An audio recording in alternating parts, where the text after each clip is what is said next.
কোনোদিন একটা মানুষকে আমি সরি ছাড়া তর্ক করি নাই ভাইজান।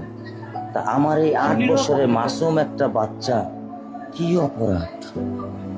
আমি এই কলজাটা ছাড়া আমি থাকবো কেমনি? আমার এই বাচ্চাটা আমি ঘরে ঢোকার আগে ফ্রিজের মধ্যে আমার জন্য শরবত বানায় রাখে। আমার বড় মেয়ে না, আমার ছোট মেয়ে 8 বছরের। আবার শরবত ছবি এখানে লাগায় রাখছে, বাবা তুমি আমাকে নিয়ে যাবা। আমি বলছি, আল্লাহ বাবা তুমি আল্লাহর কাছে যাও, আমার তো নেওয়ার দিয়ে যাওয়ার ক্ষমতা নাই। আমার মেয়ে আল্লাহর কাছে চলে গেছে, আমার মেয়ে আল্লাহর কাছে চলে গেছে। আমার মাসুম এই বাচ্চাটা কি অপরাধ করছে নির্মম ভাবে আমার বাচ্চাটারে হত্যা করলো? কি আমার ক্ষতি, কি আমার অন্যায়, কি আমার দোষ? আমি একটু জানতে চাই আপনাদের কাছে। আমার যদি কোনো দোষ থাকে, আমার কোনো যদি অন্যায় থাকে, প্রকাশ্যে আপনারা আমার ফাঁসি দিয়ে দেন। আমি এই বাচ্চাটা ছাড়া আমি থাকবো কেমনে?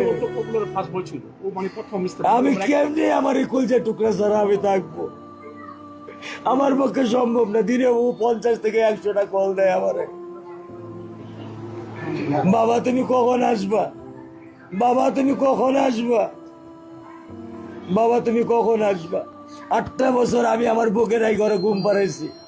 আমি আজকে আমি কার সাথে ঘুম আসবো? আমি কি দিয়ে মনে সান্ত্বনা দিব? আমার অপরাধ কি?